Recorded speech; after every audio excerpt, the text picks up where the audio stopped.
So we are live. Yes, and I will probably start the recording.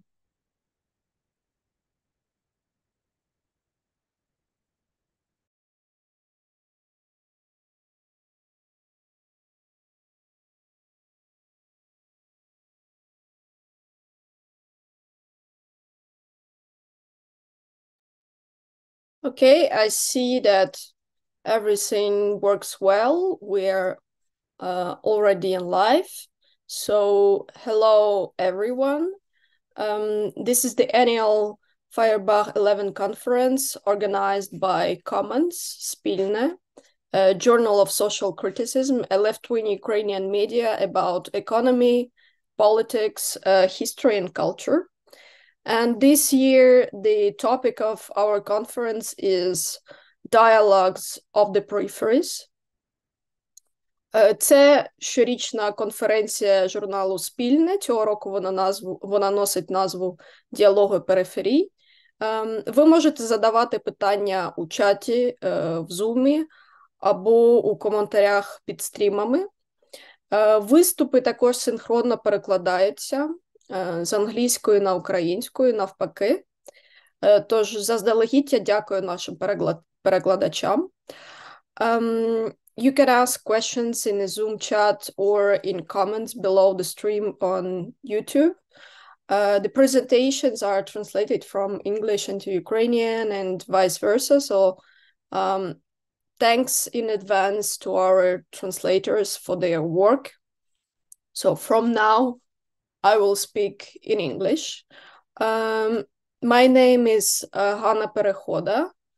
I'm a researcher in history and political science, working on empire and nationalism.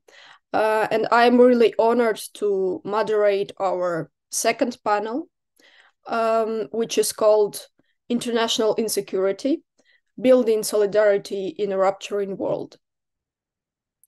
Russia invasion of Ukraine exposed a crisis of international insecurity. It can be described as the decline of American hegemony or the intensification of inter-imperialist rivalry. But as we can see, this tendency leads to the threats or to the outbreaks of fighting all over the world, from Mali to Taiwan, from Armenia to Palestine. And it is felt most acutely in peripheries, where populations have been historically subject to imperial ambitions of so-called great powers, imperialist countries. And as we see, international organizations cannot struggle to prevent conflicts or achieve their resolution. And at the same time, progressive movements, left movements, often lack a vision of a just international order. And in addition, oppressed peoples often rely on the help of various competing imperialist states, which makes international solidarity even more difficult. So today we will try to think beyond geopolitical logics of great power politics, contributing as we can, of course, to imagine how the solidarity of the peoples who struggle against competing imperialisms could be built in 2023. And so today our speakers are Dana El-Kurd, a Palestinian political scientist. She is author of the book Polarized and Demobilized, Legacies of Authoritarianism in Palestine. We also have in our panel Chelsea Nyokmin Nyen. She previously worked for the UN in Indonesia and Thailand, and she was focusing on economic development and trade policy affairs in Asia. And we also have Brian Hoy, a writer, editor, translator, activist, from Taiwan. And last but not least, Volodymyr Artyukh, Ukrainian activist, sociologist, social anthropologist based in the UK. Unfortunately, Kristina Soloyan, a journalist from Armenia, is not with us today. So thanks a lot to our participants for joining us today, and I'm really looking forward for this conversation. I will start with the first question. How do you see the ongoing intensification of regional conflicts and the role of the so-called great powers in those conflicts? And how effective, in your opinion, have international efforts been directed at preventing or resolving or proposing resolutions of the conflicts in your region? So I would like to start with Dana. Yes, thank you so much for having me, and I'm really looking forward to the discussion that we're going to have. I feel like I'm going to learn a lot. So just to kind of connect what I'm about to say to what you were saying earlier, Hannah, about international insecurity and Ukraine being a manifestation of this larger trend of international security. I definitely agree that's the case, but I think on the left, people should have, or it should have been more clear to everyone that this was the dynamic that was playing out, that this was going to be not an exception of international insecurity, but rather the trend is going to be international insecurity.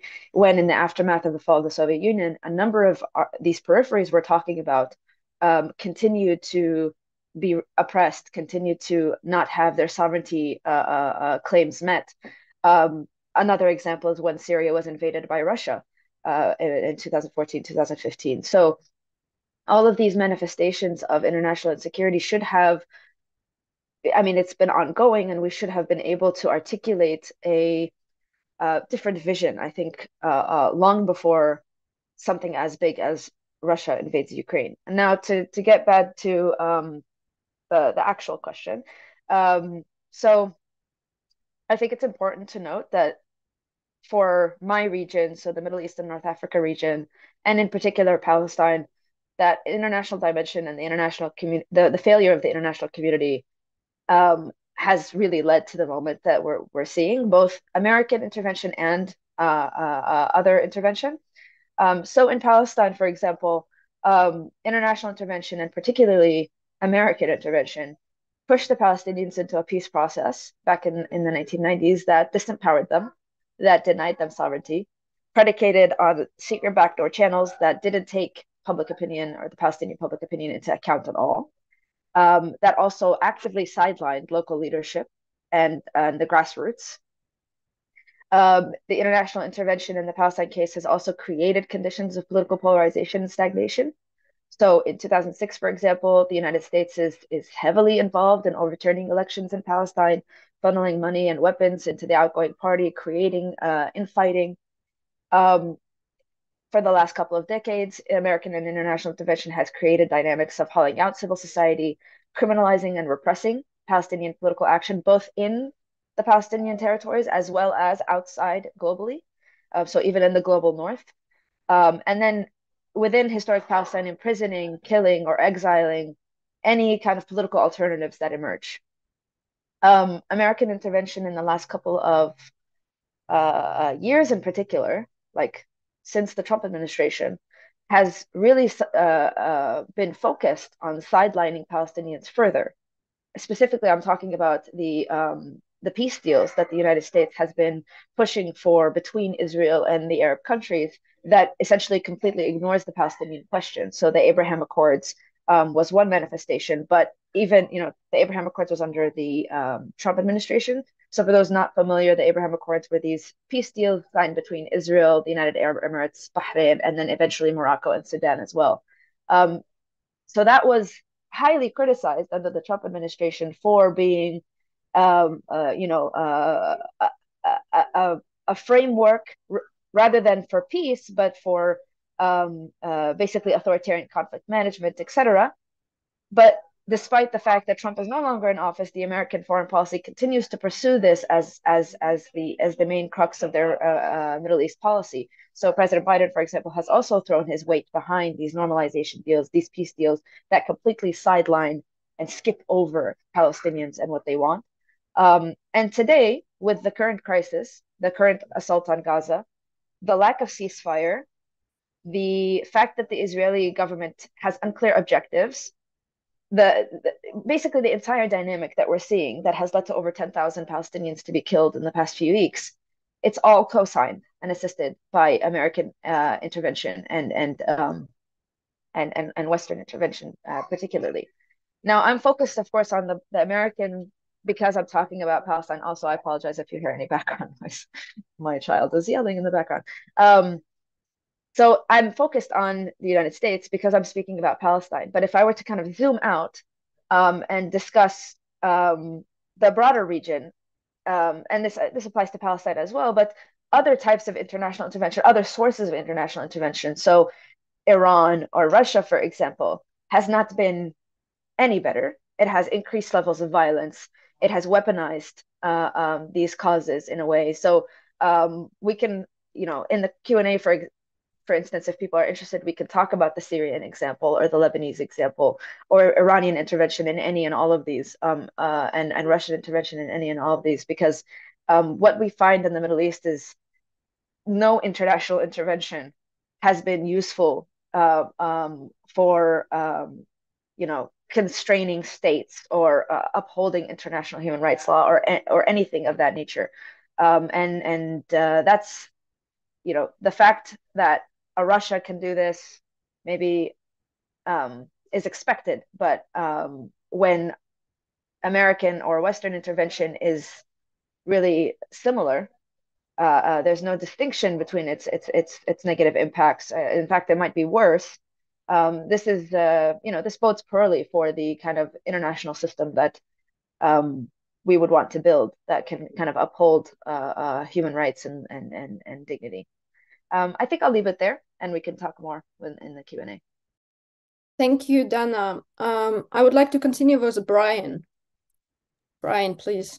Hi, everybody. So to get into that question, first, I would like to echo Dana's comments that I think it's true that on the left, we have historically lacked this kind of internationalism, which are generally discussing and considering solutions and how to fit together various disparate struggles and framework. And so that's why when these things happened, it seems like the left is often caught off guard. And honestly, I think that just speaks to the lack of attention paid to the world as a whole, rather than zooming in on these specific places. And so I think these dialogues are very necessary. And so I'm very grateful to Commons for organizing this. Though that's the thing, actually, there should be more common dialogues of this sort. To discuss Taiwan is caught between the US and China, and they are caught in a pattern of escalation against each other at present. And Taiwan is wedged uncomfortably between the two. China often will direct military threats at Taiwan. Just 2 days ago, there were 48 warplanes in Taiwan's air defense identification zone. It's a kind of an odd situation which both sides perceive themselves as only responding to the other, the US and China. But I think often on the left, there's a tendency to zoom in only on the US and its actions as the provocateur, when I think it's actually the case that China is more an aggressor here. For example, when Chinese officials visited Taiwan in previous political administrations, it's not as the US then military threatened Taiwan. But on the other hand, when last year, US Speaker of the House Nancy Pelosi visited Taiwan, then China launches a set of unprecedented military exercises directed at Taiwan. And so the way in which Taiwan has this relation to the US is that Taiwan is historically dependent on the US for security, and that has proven a challenge. For example, there are periods in which the US seemed not to care as much about Taiwan or wanted Taiwan to just sort of disappear off the map because it's inconvenient for its broader regional stratagems. Taiwan is seen as provocative, for example, sticking itself up too much in favor of preserving its de facto independence from China. The PRC has never ruled Taiwan in 70-odd years of existence. And then thinking of Taiwan as a troublemaker. But now we live in a moment in which, for example, the US is really backing Taiwan as a way to stick it to China. And these are often right-wing actors that are using this. During the Trump administration, one saw the stepping up of support for Taiwan as trade tensions with China intensify, but also the US-China tech war And Taiwan, as for example, the manufacturer of 90% of the world's advanced semiconductors and 65% of global supply, is caught in between in this tech war.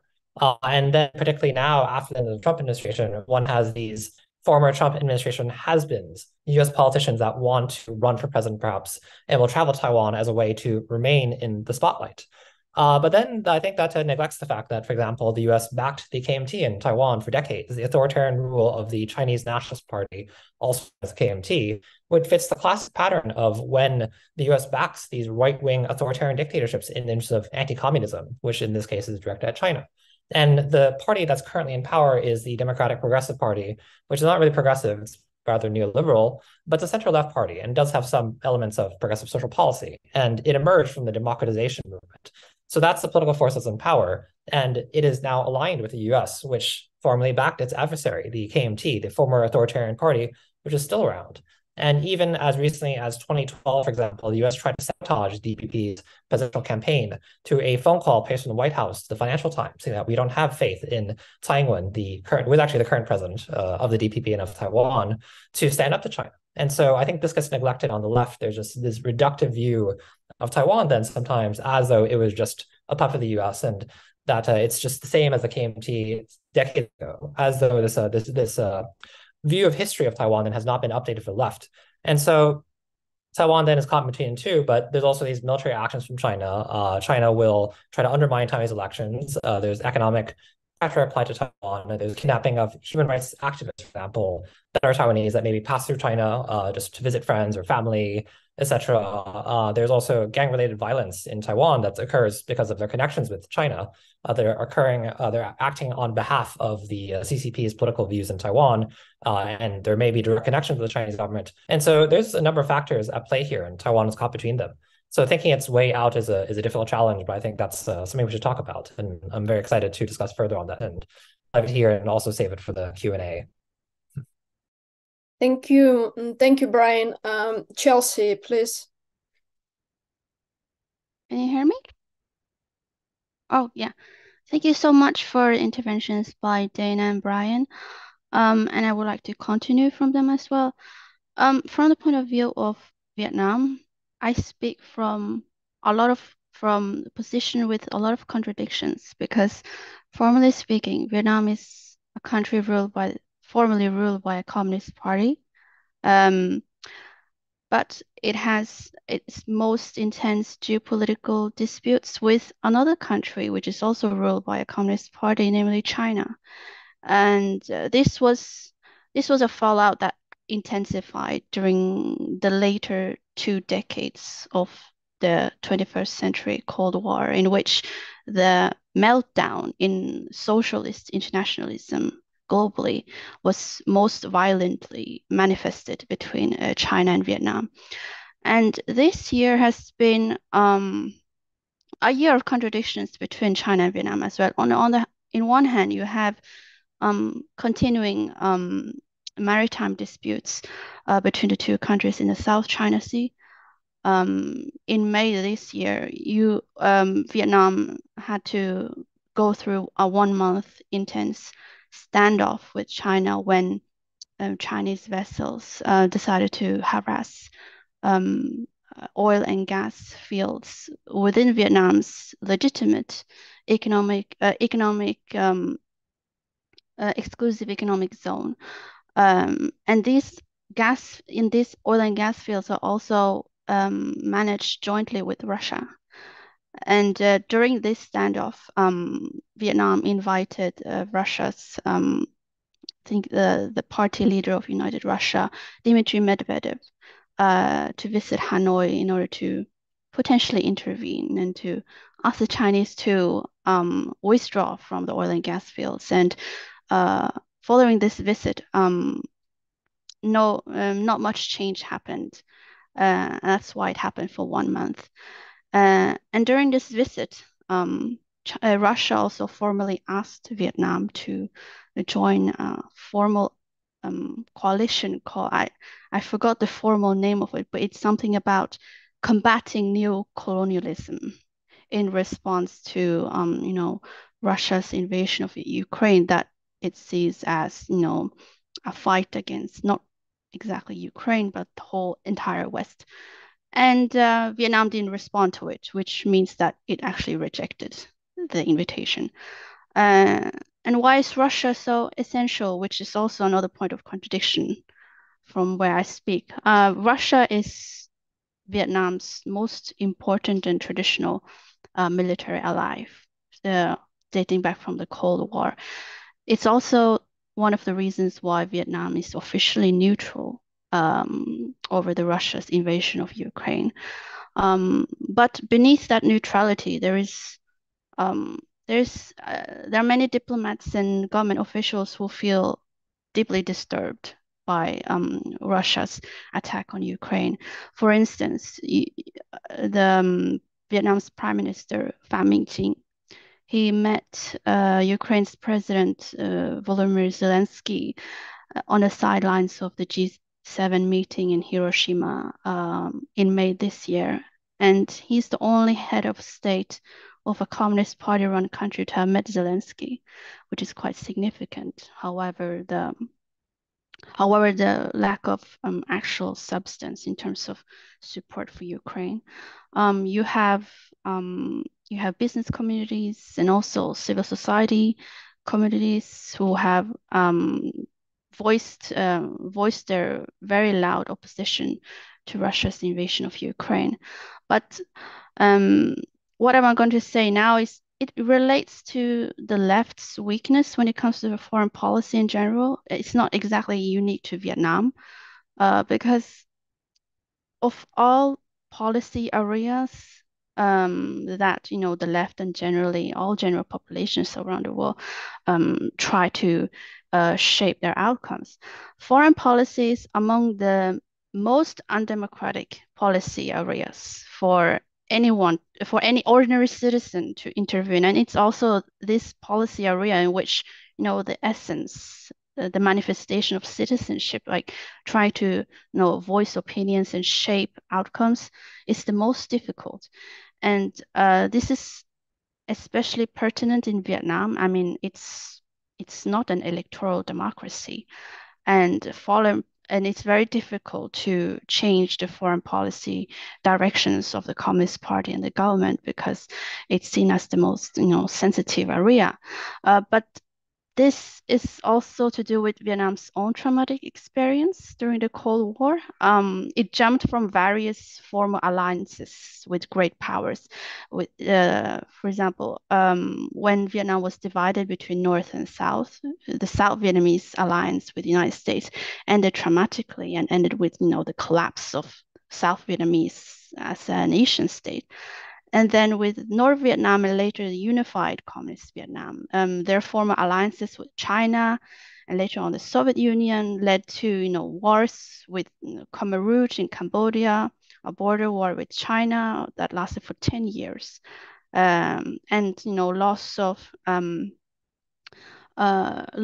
islands to China as well. And during the later years of the 1980s, Vietnam more or less felt abandoned by the Soviet Union, even though the Soviet Union was essential for its survival, while the United States was sanctioning Vietnam for 20 years after it militarily withdrew from Vietnam in 1973.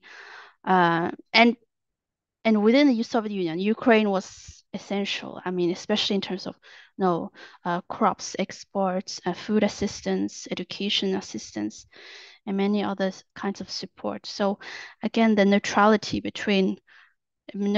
towards Russia's invasion of Ukraine, it's a very difficult position because both Russia and Ukraine in the past helped Vietnam tremendously. And myself, I speak from a position in which I'm vehemently opposed to the Russian invasion, but I speak from a very difficult position because I have to be honest, I have to self-censor myself quite a lot as well. So, which is one of the reasons I decided to join this panel, because in other public forums, especially directly related to the UN, I cannot speak like this.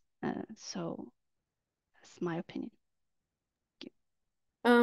Thank you a lot for this, and thank you for being honest with us, and also we value a lot your participation and your perspective, which is, I think, for Ukraine, one of the least known, the Southeastern Asian perspective, but one of the most important, I think, also. Volodya, please, it's your turn.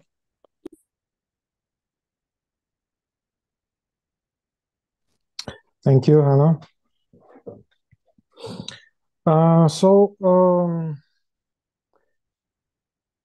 I will start with a sort of recap of what I earlier said about the causes of this war between Russia and Ukraine, and then try to situate what's happening now with this war in the broader global situation.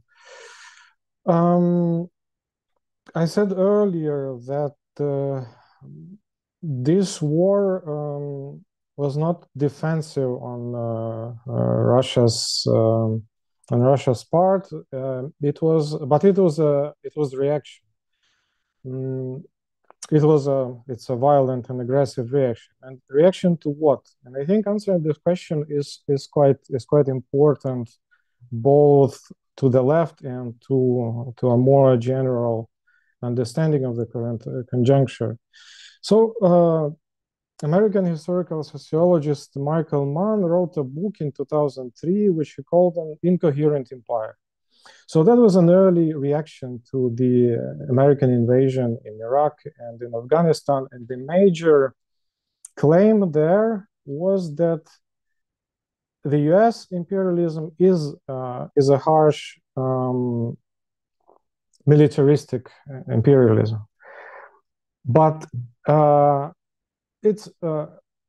US always tries to sustain its hegemonic rule, the rule by persuasion, by economic coercion, by systematic military interventions. But these interventions are always incoherent, both because they are extremely unsuccessful, despite the America's huge, unmatched military budget. It very rarely achieves even military success in cases of its intervention. But most importantly, the political consequences of the interventions are more often than not directly opposed to what was planned, if there are any traceable plans. The interventions don't patch up the whatever global world order American elite imagines, but tears it apart even more violently, as many of the previous speakers said. And so at this moment, 2003, it was not yet clear what's going to come out of the new American century. And now we live at the end of that American century, and we are starting to see the results. It's what many people call the decline of American hegemony is precipitating. And this decline is visible, obviously, not only in the increasing frequency of the conflicts, but also in economic disarray, and most importantly, in the conflicts within the American elite, because the global hegemony can be viewed as an extension of the hegemonic processes in the country itself. So why do we see this manifesting in so many conflicts? It's quite simple to see, because the wars start most of the time because the rulers feel weakness in the enemy. They feel overconfident. They overestimate their chances, and they persuade themselves and their close elite circles that the war, going to war, is gonna bring them success. Usually it doesn't happen. Zooming in to the stage at which the Russian-Ukrainian war is now, we see this moment of a stalemate, as it has recently been said aloud. The stalemate was the concept that was floating on the internet, but now we see a flurry of statements from all sorts of officials, both Ukrainian and American, that to the effect that Ukraine's recent offensive or counteroffensive didn't lead to any considerable results, and that the baseline scenario of this war is a grinding stalemate, a war of attrition, and it's going to be a war of resources. A war of resources which will require the US to continue and to underwrite the delivery of weapons and economic assistance. But exactly at this point, when it's necessary, the internal contradictions of the American ruling elite and the political processes in Europe are not beneficial to this. So we see that in this point in the Ukrainian war, the whole tragedy of the American century is playing out forcefully.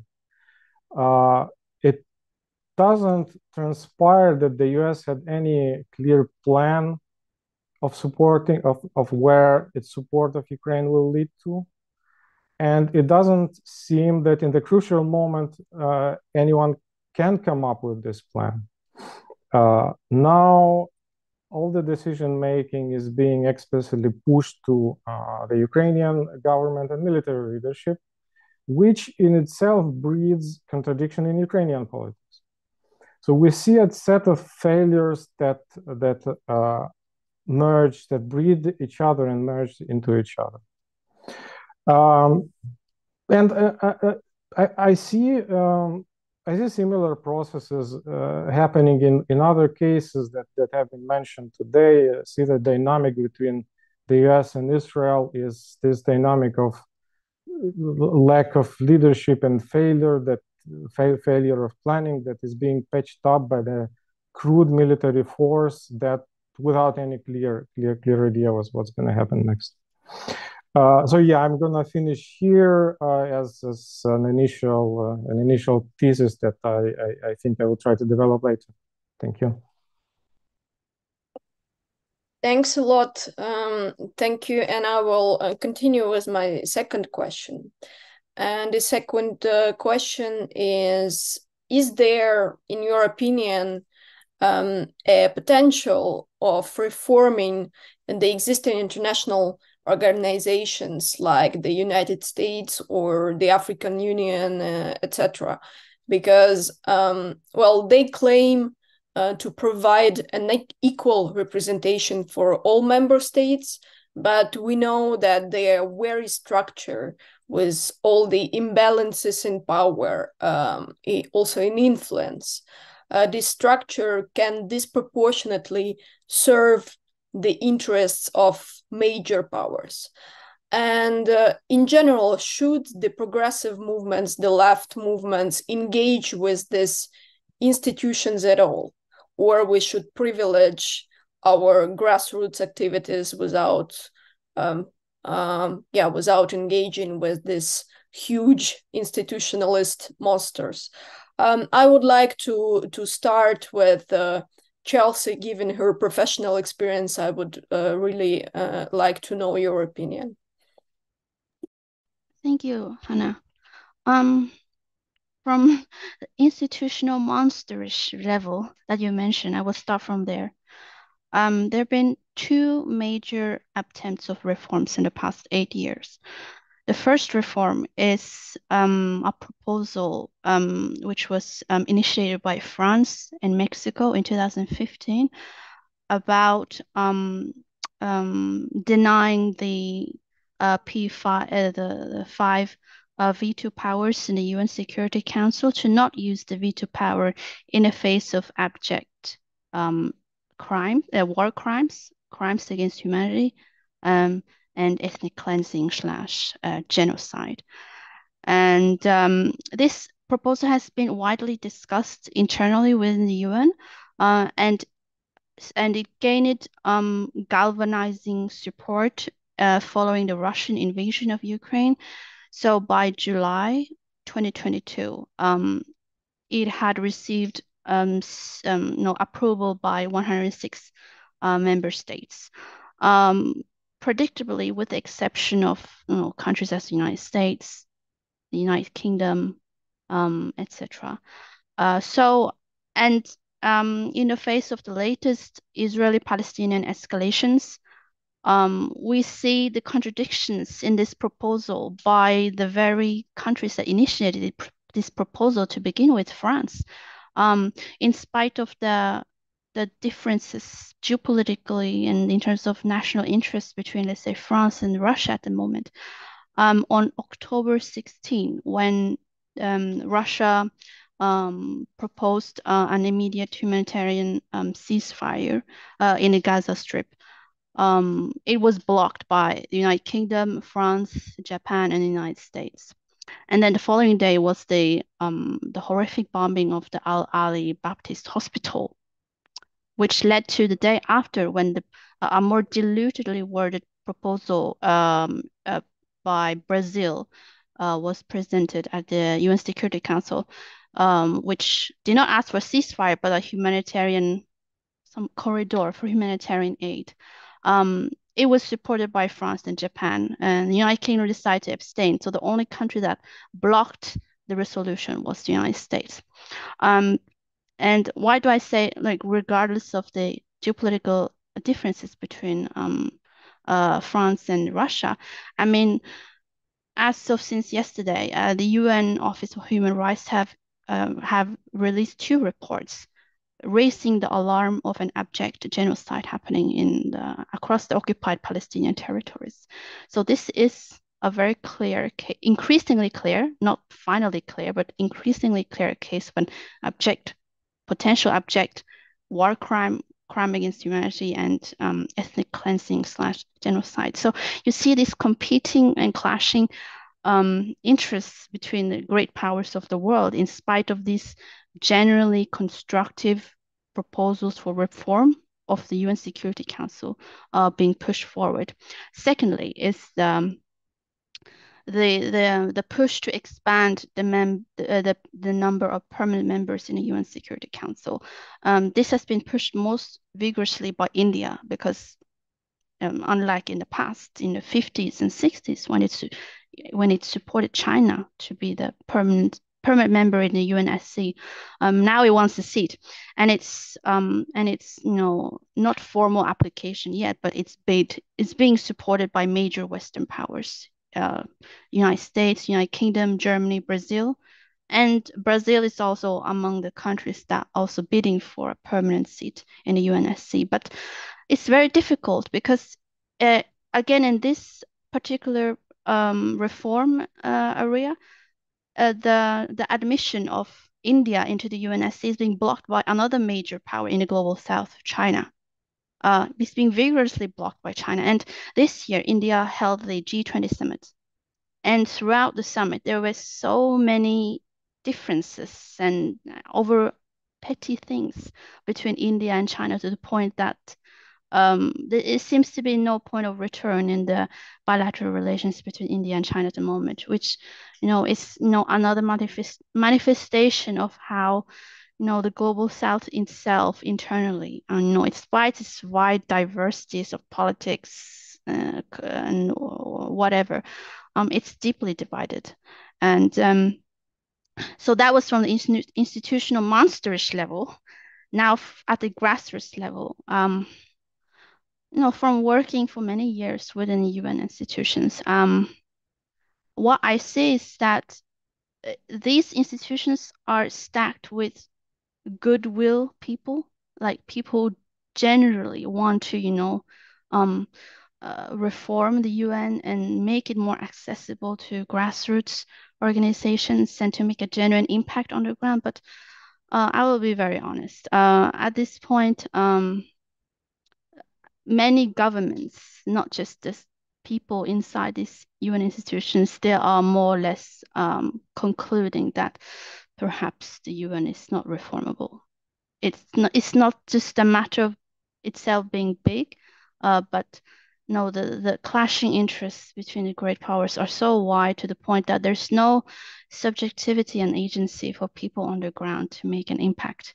And I mean, the UN itself has a responsibility. I mean, uh, in my opinion, the impacts like the impacts are being made on the ground, let's say from all the way from the sustainable development goals to preventing abject war crimes, crimes against humanity and ethnic cleansing such genocide, it's not being fulfilled. I mean, I think a few days ago there was the director of the UN Office of Human Rights in New York City who stepped down after 30 years. And his letter was damning and very true that no, the UN has failed to intervene and to stop wars and conflicts around the world. And I think now is really a suitable time to think of alternative ways to make an impact. I think also during the first few months after Russia invaded Ukraine, there was tremendous criticism on the ground by various Ukrainian civil society organizations about how indifferent or ineffective UN organizations were in alleviating the humanitarian crisis that unfolded across Ukraine at the time. And I really sympathize with that because it is generally true. And it's really a time for retrospection by the leadership in the UN as well. Sometimes they are generally out of touch, and we know the left or progressive movements should not internalize too much their own weaknesses. Sometimes it's really to do with external circumstances that we cannot change at all, and sometimes impact can be made more substantively outside the UN organizations. And I'm increasingly convinced by that personally. Thank you. Thank you a lot. Maybe I would like to ask the other participants if they would like to react to what just Chelsea said. Please raise your hand. Yeah, Dana. If Brian would like to go first, please feel free. No, you can go first. I can go after. Okay.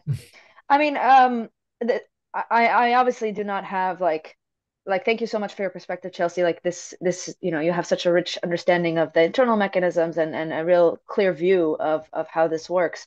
What I was going to say to this question, like everything that you mentioned resonated, even to the about how the UN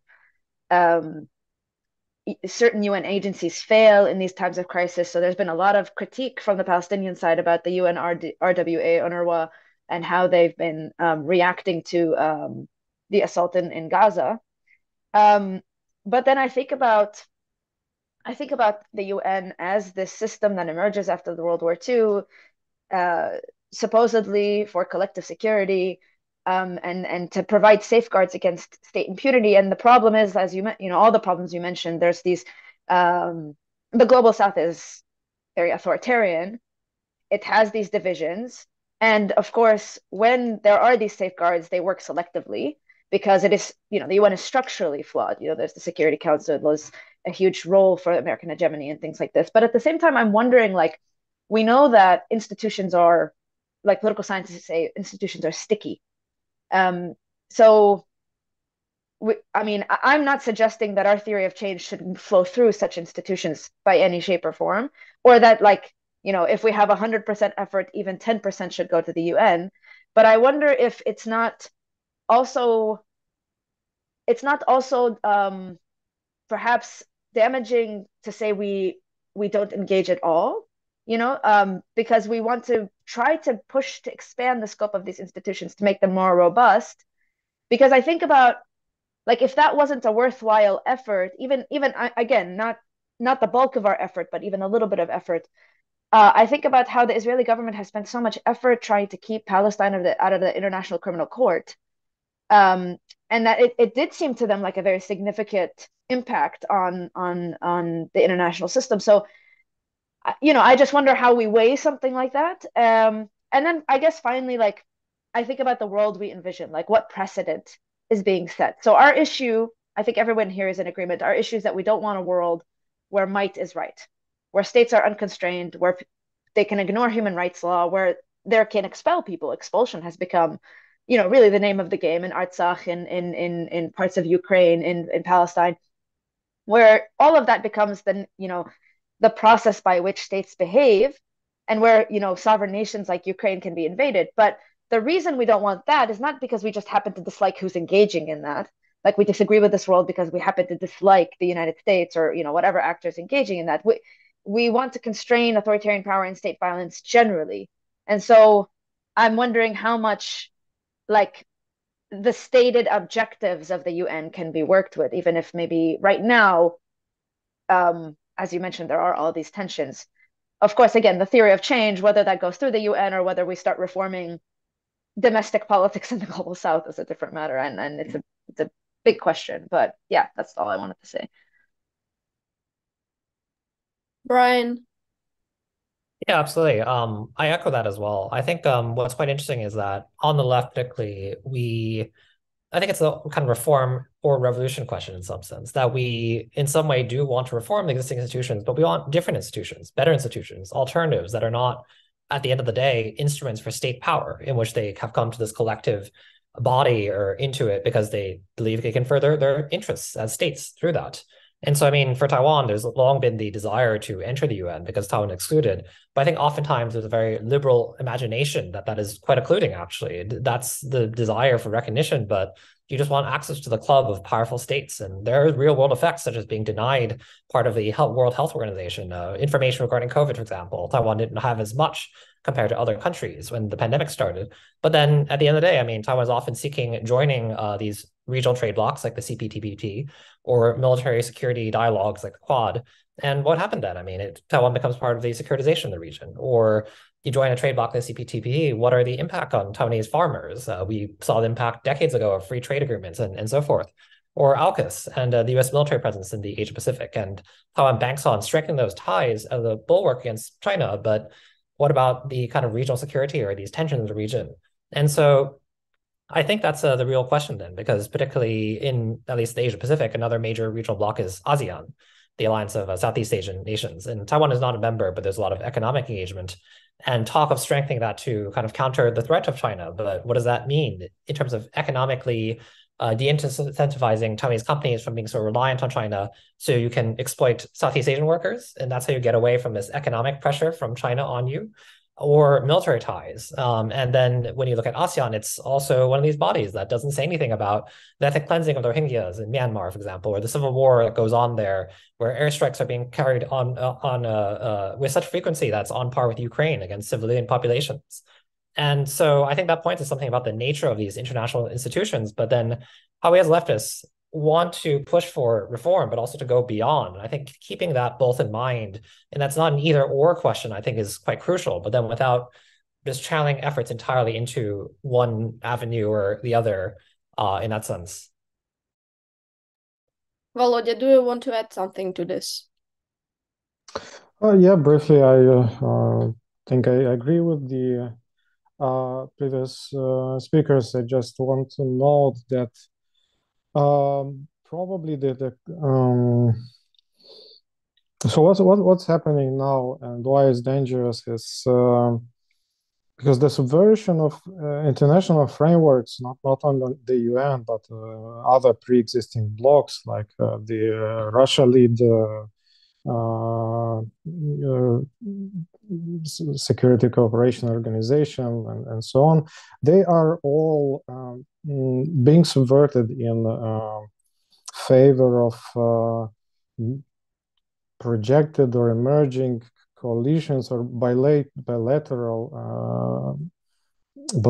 alliances, and this is what's happening. And the nature of the Russian-Ukrainian war, it's a bit exceptional, I would say, in a sense that Russia claims in this war a sort of a messianic nation of reforming the global order, and it closely mimics the American behavior in Iraq, in a sense that it asserts its sovereignty in a sense of exceptional right of might, yet to reform stuff. But again,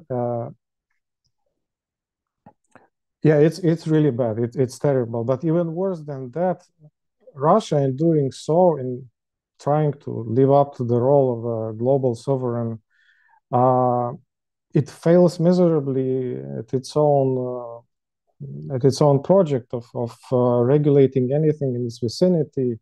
And we see that Russia's track record in Syria and recently in Karabakh, Artsakh has been terrible. So what's happening is this the subversion of the previous pre-existing global institutions and the complete inability to build anything new, and that's quite concerning. So yeah, I think that's enough for now. Thank you. Thank you. Fortunately, it's not our last question, so we're not ending with this quite pessimistic diagnosis of what is happening. But I would like also to open our discussion on a possible, how can we possibly to imagine a strategy? How do you see a progressive strategy of facing this ongoing crisis of security? How to build international solidarity in opposition to this logic of geopolitical blocks? Of course, this is a very huge question, and but if today we can at least start to share some elements of our understanding of our ideas, I think it would be already a good beginning. So I would like to start with Brian. Yeah, absolutely. And I think that particularly as we've kind of alluded to in discussion, I think we as people have to rely on each other as movements, as leftists, rather than on states. And so, but then I think oftentimes, at least in my home context, when I say, for example, well, we should stand support with Palestine, it becomes this kind of, cost-benefit response where what can we get out of that? Palestine cannot provide economically or militarily or whatever to Taiwan the way Israel can. And so then there's that question. And recently in the past year, the Taiwanese people are very focused on Ukraine as an example of successful warfare. And I also don't think that's the point, the point is not to learn lessons from fending off China militarily, but the solidarity of peoples. And so that's the question then, how can we actually work together? Because I think oftentimes we do, as leftists, express solidarity towards each other, but very rarely translates towards material support. We draw support and legitimacy from each other in the way that, for example, when you do see movements popping up, authoritarian states often will claim that, well, let's see, behind that is some insidious color revolution and so forth. And activists can build connections. And, well, there's no need to feel delegitimized because there are these genuine ways we learn from each other. It's not some conspiracy because we're actually drawing power from each other. But then I think that particularly when we're up against the forces of global capital, and of these states which create the conditions for capital to continue to exist, it's already transnational in nature. And sometimes states learn from each other, and there are these institutions for them to really strengthen each other regionally and so forth. And so I think we live in an era in which just there is not the international that is capable of dealing with global capitalism at present. So we need to think of ways to do that. I think oftentimes in the past, a few decades, because there was a failure of the broad internationalism, we have this turn towards regionalisms. But I think that's also in itself leads to some issues. I think we need to really draw these connections across places, but then think about what is more going beyond that than just offering solidarity. How can we actually learn from each other, but then think of ourselves as part of a larger shared struggle? And I think that's the only way we can overcome the challenges that face all of us. Thank you. I would like just to remind to our those who are present in our chat on Zoom and who are following us on YouTube. You can post your questions into the chat. And I hope we will have a few minutes to discuss these questions. So Volodya, can you continue on this?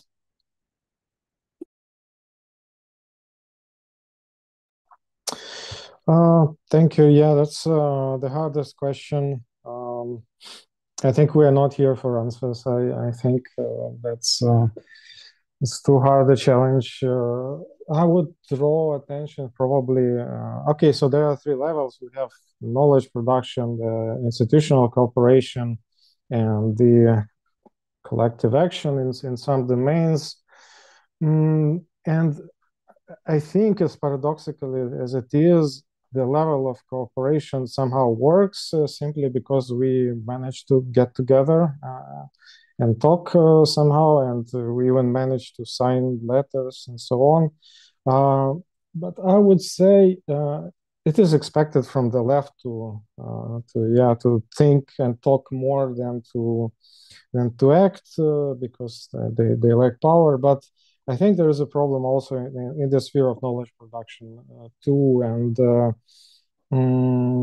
that's what I see around me, is that the terrible drastic fragmentation of the left that happens after every conflict, it in a way mimics the dynamic of the mainstream intellectuals in the world that is fragmenting.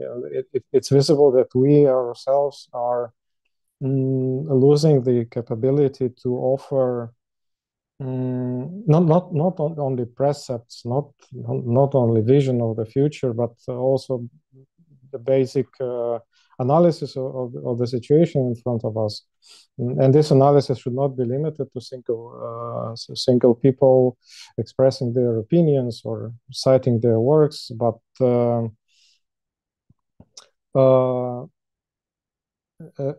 establishing also knowledge production cooperation. And what I see there on the level of the academia, alternative intellectual platforms, is the lack of analysis that would be commensurable with the conjuncture. We repeat the cliches that we developed. We jump on bandwagons. That probably is good that we still do it, because that's something. But I think that there is a severe problem with the analysis, with the theoretical analysis. I don't know.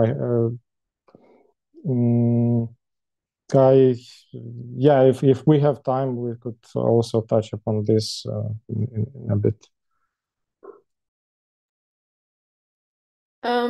Chelsea? Yeah. Let me first continue with Dana's point about the UN. I actually agree with her, and I would like to clarify with myself a little bit, beside my, realistic pessimism about, the UN's capacity to drive change alongside progressive movements in recent years and nowadays. I think because from a legal perspective, I would say many countries in the global south who are entangled in, territorial disputes or wars or conflicts, especially concerning, statehood, sovereignty, and territorial integrity. No, in spite of the limitations of, U.S. unipolarity, many of these countries still insist on clinging to the international laws based on the UN system in order to assert themselves, their own legitimacy internationally. You have it with the Palestinians. I mean, the only way, beyond the UN system itself, there's no other way presently that the Palestinians realistically can realize their legitimate right for statehood and self-determination. It's the same with Ukraine. Despite the limitations on the ground from a humanitarian perspective by the UN, from a legal perspective, the UN system is still the only viable way for itself to assert itself as, a victim of Russian territorial encroachments. It's the same with Vietnam in its own maritime disputes with China in the South China Sea. In spite of Vietnam's very difficult relationship with the UN historically during the Cold War, at the moment, it prefers the international legal system as led by the UN in favor of an alternative world that is actually emerging, that of imperial irredenticism, nostalgia for further territorial encroachments in the realization of so-called glorious past civilizations like the Russian world or Chinese world. I don't know what specifically it's called, but especially when it comes to China, it feels very intimate for Vietnam from a national security perspective. And as for the outlook for progressive change, again,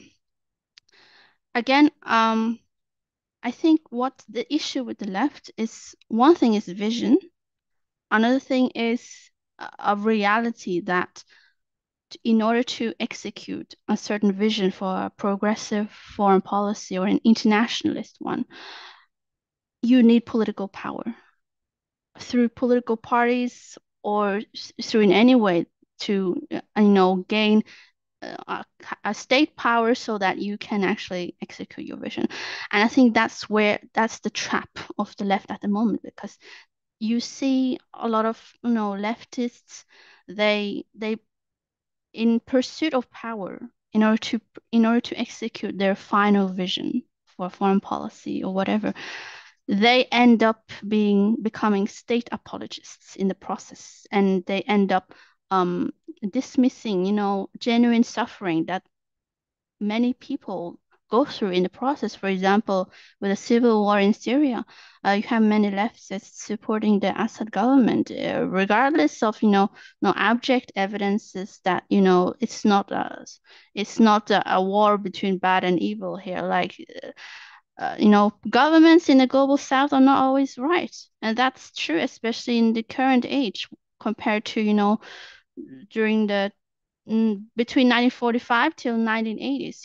Many countries in the global south had leaders, had intellectuals, and ordinary citizens with genuine intellectual and grand visions for a progressive world.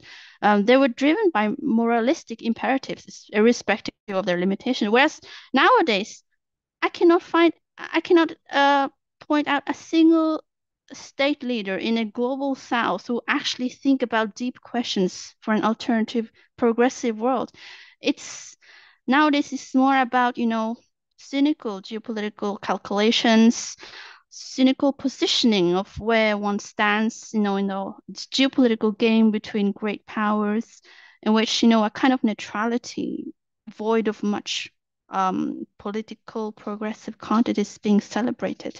It's safe position, yes, but it leaves us nowhere. It's more like a reactive rather than something of an agency to push for an alternative beyond US or Western unipolarity. So it's so this puzzle between vision and the pursuit of power to execute the vision is what I think the left has a tendency to go in so many different directions, often in a very brutal way, to the detriment of millions of people. You see it in Syria, you see it in Ukraine, perhaps to a less extent with the Israeli-Palestinian escalations, where you have this.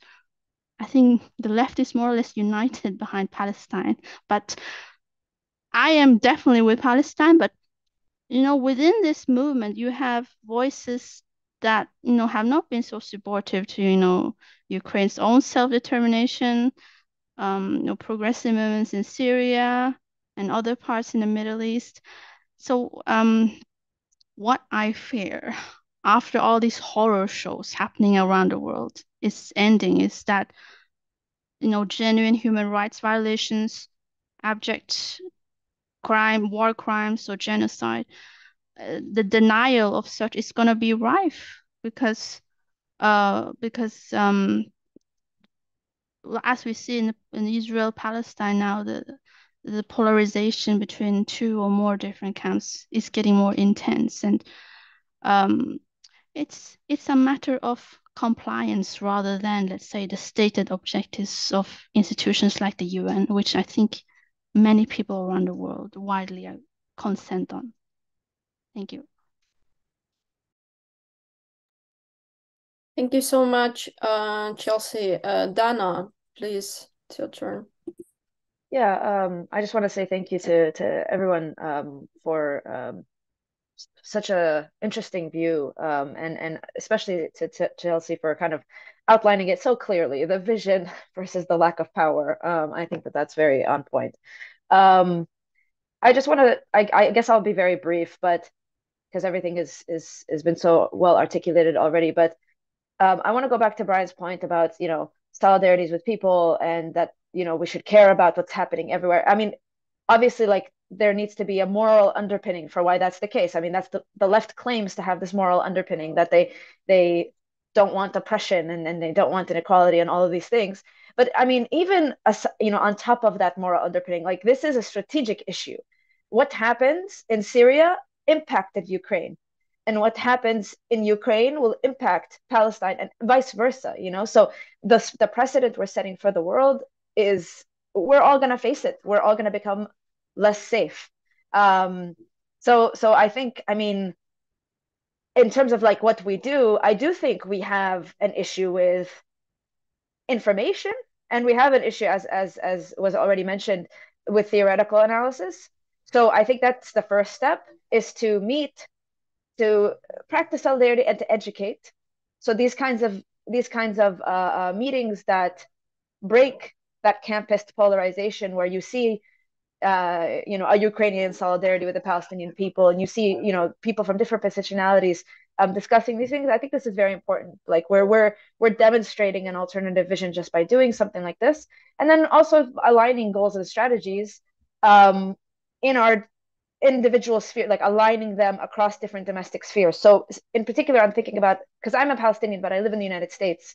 If we're interested in progressive foreign policy in our domestic sphere, especially in like the global north, or in countries where, as limited as it is, we do have some impact on policy, then we can connect like with activists and the working class and other parts of the world to develop our stance on these issues. We don't have to guess. There was like these quote unquote peace protests in Germany, for example, peace because they want the ceasefire between Ukraine and Russia. I mean, what is this left doing? Ask Ukrainians what they want, ask Ukrainians if they want this kind of ceasefire, and ask Palestinians and ask Taiwanese people, and align these goals and strategies so that we can develop the progressive foreign policy.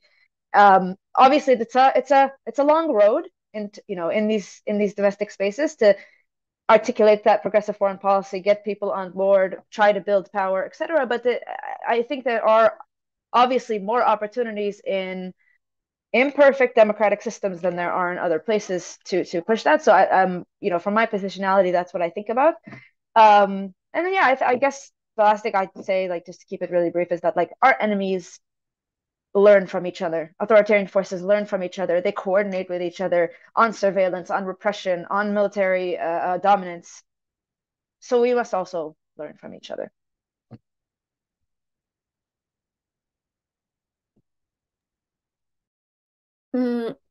Thank you. Thanks a lot for all these perspectives and this question.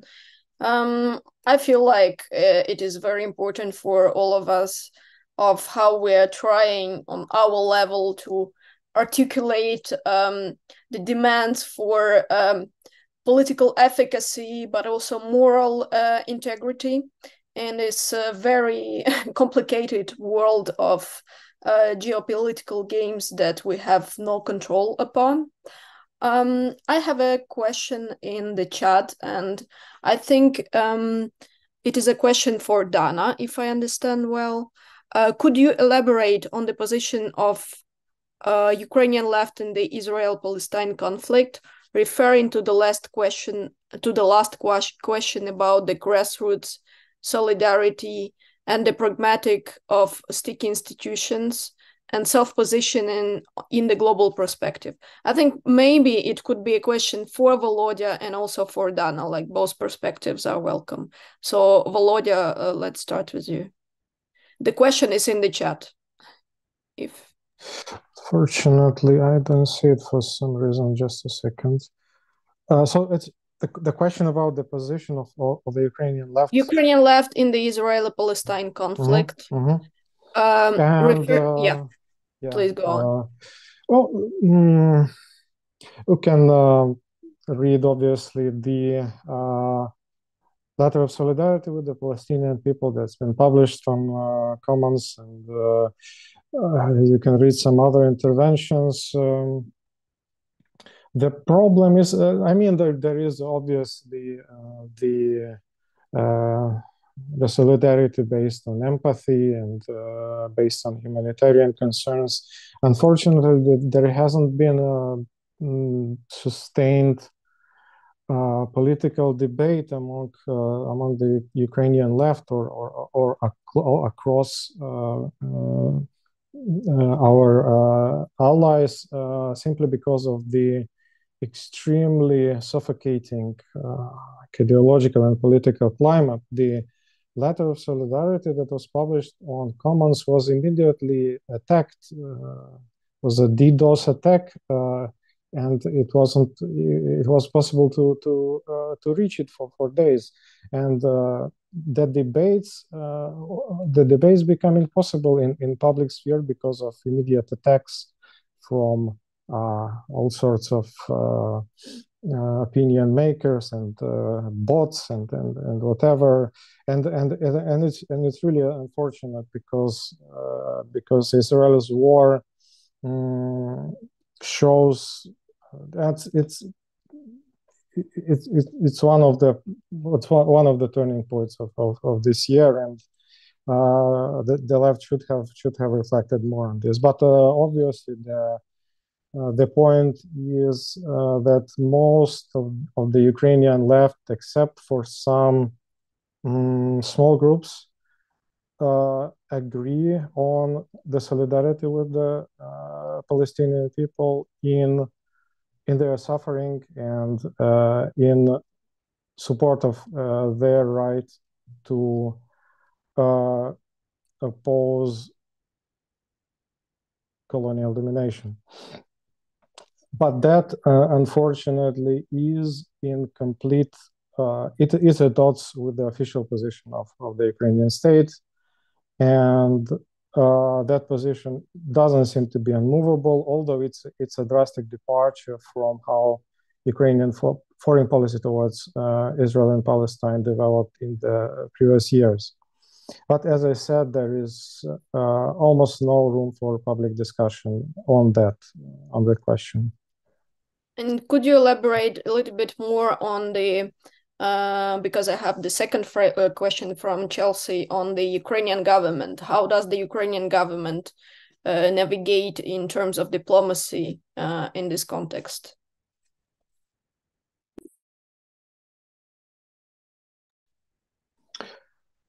For geopolitical reasons, obviously the Ukrainian government aligned with Israel, and Zelensky was attempting to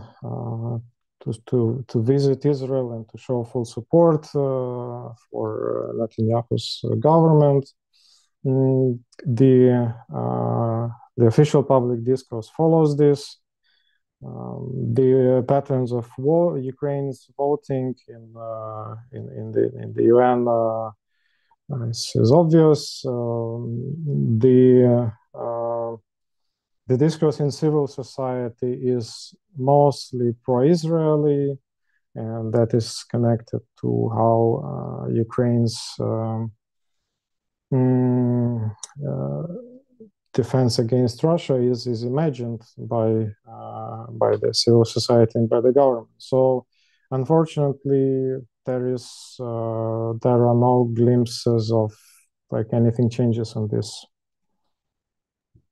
Dana, would you like to intervene on this? So I'm not 100% sure I understand the full question. I mean, the position of the Ukrainian left, I think, is better articulated by someone that knows the space more. But that last part about grassroots solidarity and the pragmatic of sticky institutions and self-positioning in the global perspective. I mean, I think that what the person is asking is that, like, even if maybe if I'm misunderstanding, but if there is solidarity that can be built and awareness and education around the Palestine question in the Ukrainian context, then how does that translate? Perhaps that's the question: is how does that translate then to policy? And I linked in the chat an interesting article. It's a an opinion article, but it does outline the fact that given Ukraine is deeply interested in issues of territorial integrity, that they, a more nuanced position on Israel-Palestine is not actually outside the norm for the Ukrainian official position. That Ukraine's government does actually vote in the UN around these issues in a pretty, not in the worst way, given some other comparisons. So I think that there is something there in terms of this issue right now in Ukraine, this assault by Russia, can help perhaps shift and create parallels. Not that I'm not claiming that Russia's invasion of Ukraine is the same as Israel-Palestine. There's a lot of differences, but it can help maybe draw parallels for people, given that public opinion is discussing, how important territorial integrity is, how important these issues are, and that maybe there's more of an understanding, given the current climate, about what it means for a state to want to annihilate your national identity, and that these are the parallels that can be drawn, perhaps for to then translate into official policy more readily. But yeah, I'm not sure if I answered the question because I don't know if I fully understood it. Thanks a lot. I think you answered the question, and as I I don't remember it exactly, but one of the quotations I saw from one of the representatives of the Ukrainian government regarding this question is that when you are allied and you are dependent on the Western military aid, the interests of your allies become your interests, but your interests, Ukrainian interests, doesn't become their interest. So, but this is the governmental and the state perspective. But for us, as for the actors of civil society, I think there is still some room for a change, for a room of possibility to influence the public opinion. Unfortunately, we witnessed how the media function in Ukraine these times, and how the Ukrainian public opinion is deeply misinformed about what is happening in Palestine. But for us, it's also a very specific position. But fortunately, we still have mechanisms, even in the times of war, to develop our own perspective and to make it visible. Of course, we will face another. I think we will face another DDoS attacks or this kind of stuff. But fortunately, we still have this possibility to publish our journal, to diffuse this information in social media, etc. So I have another question. Do the speakers see any possibility of ending wars and conflicts, such as Arab, Israeli, Russian, Ukrainian, and Taiwan, or are all these wars endless? And what should peace look like from the point of view of the left? So I think the question is about the peace prospects and the possible solutions and possible peace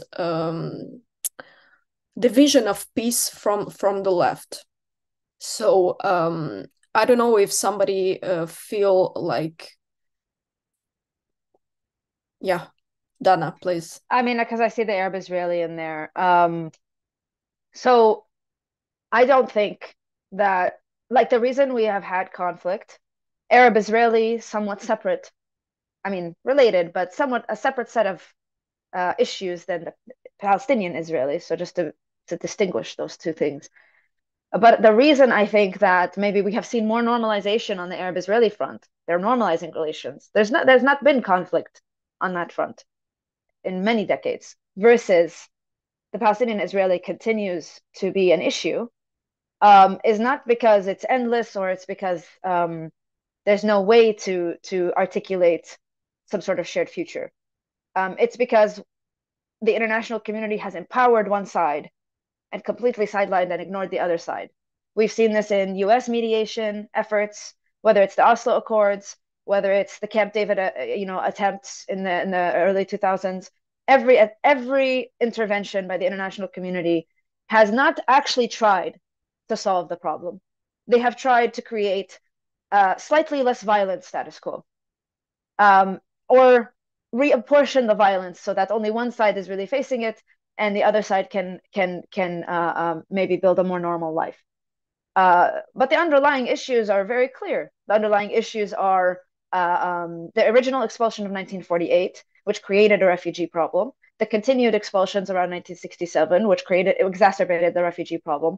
It's an issue of a lack of self-determination of the Palestinian people in the occupied territories. It's an issue of an Israeli government and an international community that has allowed for the two-state solution to become no longer a possibility.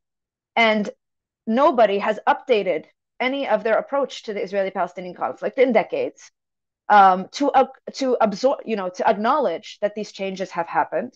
And I think all of this comes from the fact that the international community has constantly ignored what Palestinians actually want.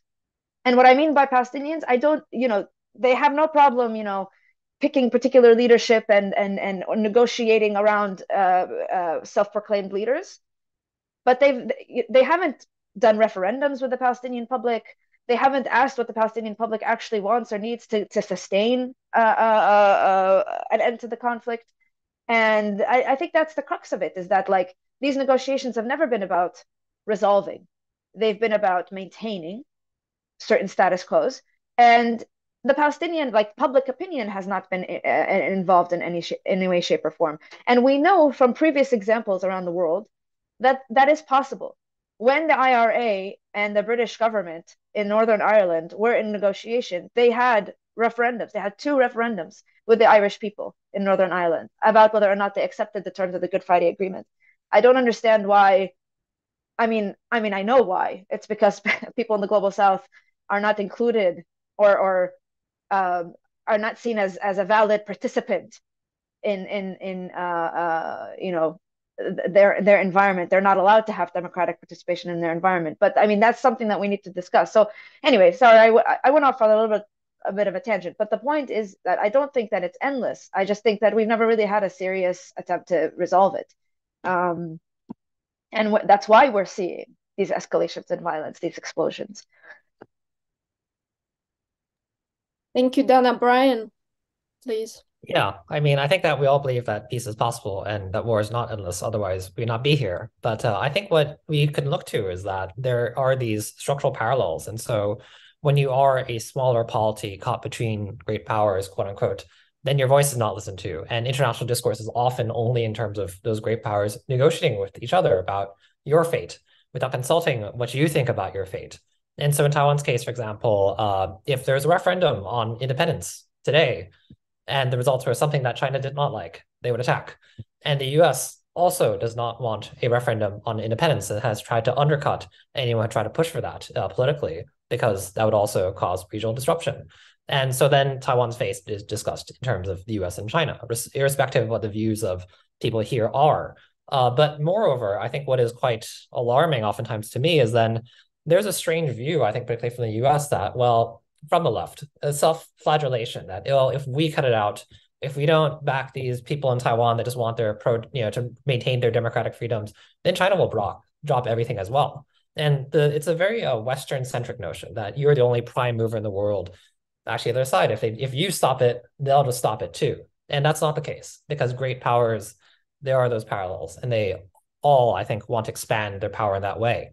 And so then I think just looking at this, it's very hard for us caught in between to really push for our own perspectives, because that's the issue, that between these great powers that they can just talk over us. And I think it's really necessary on the left to do that. And I think particularly people in imperial centers that can influence those great powers from within really have to be more cognizant of the need to then look at local voices and what they're saying, rather than also fall into that internalized great power mentality of just talking about peace processes without talking about the people that are actually directly in the line of fire. Because sure, we talk a lot now these days of a war between China and the US, but actually who would get attacked first? It'd be Taiwan. And I'm always alarmed that nobody talks about that, oftentimes in the US. Anyway. Thank you.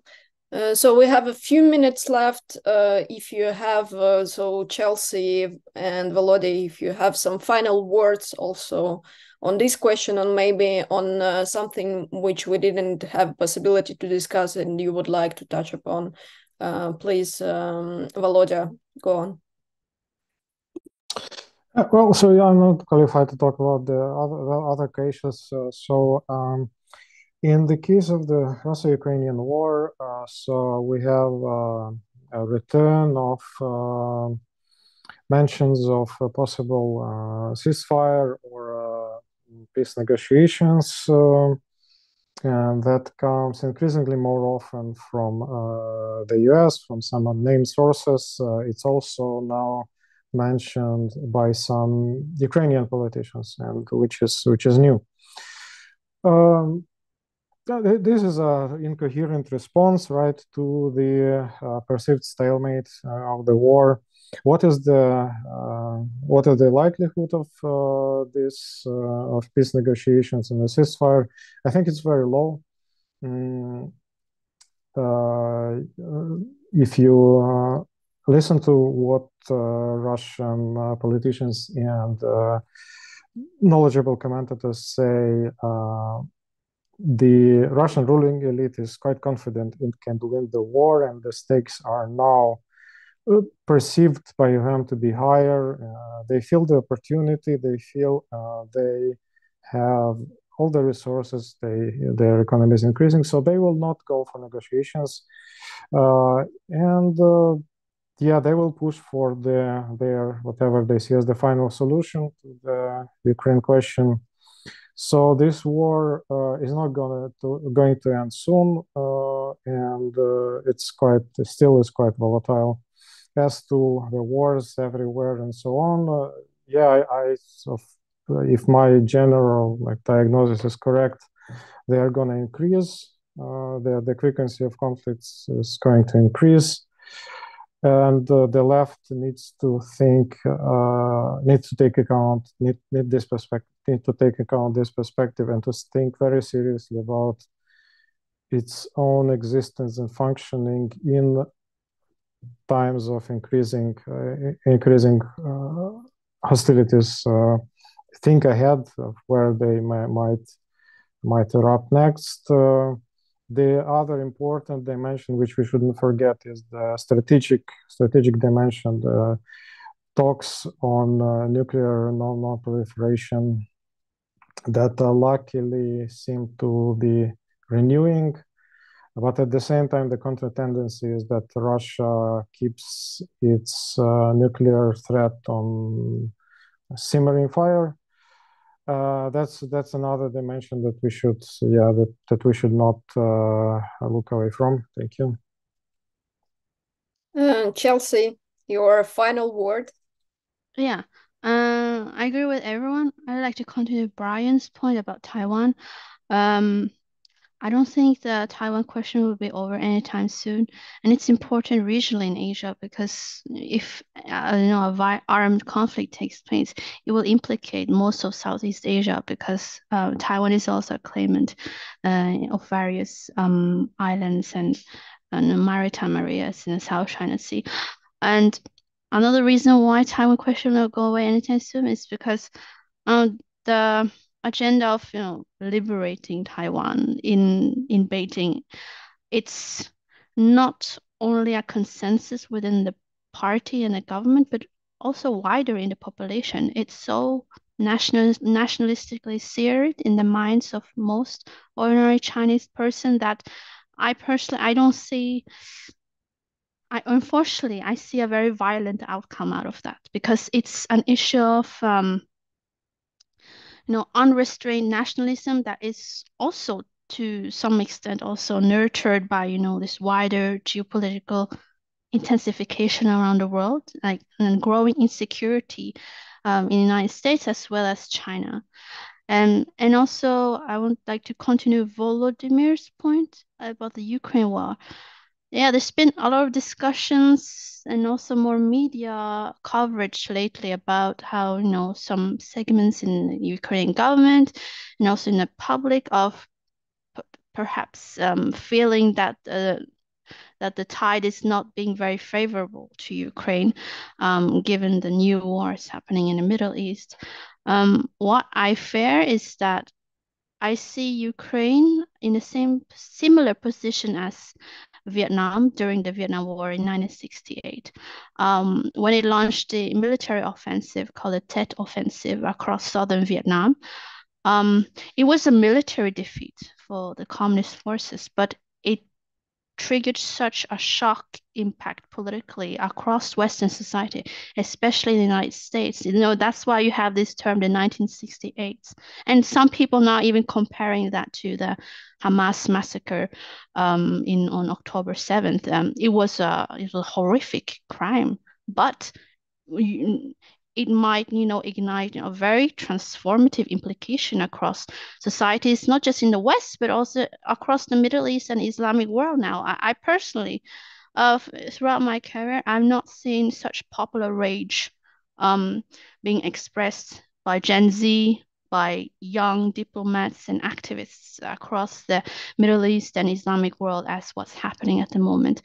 And what I fear with Ukraine is that it will achieve an unjust peace because given the worsening situation in the Middle East and the Western powers' focus on the Middle East, I fear the only condition that Russia will be willing to negotiate on is for the recognition of the 4 regions that it has occupied. I mean, it has, in Russia's own legal terms, they already recognized those regions as part of the Russian Federation.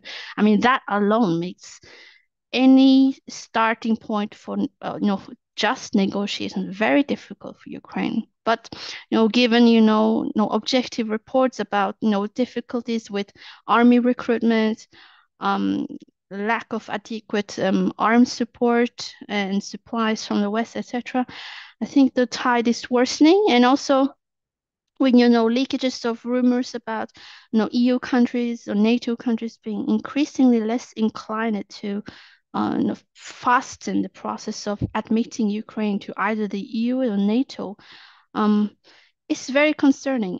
Well, me personally, I have feared from the very beginning that even though the Ukraine has achieved a candidate status in the EU admission process, what I fear is that not only will it be a very long process, maybe 5 to 10 years. I mean, for Serbia alone, which is a much smaller country, it took it, I think, 14 years. I think next year it's officially an EU member state.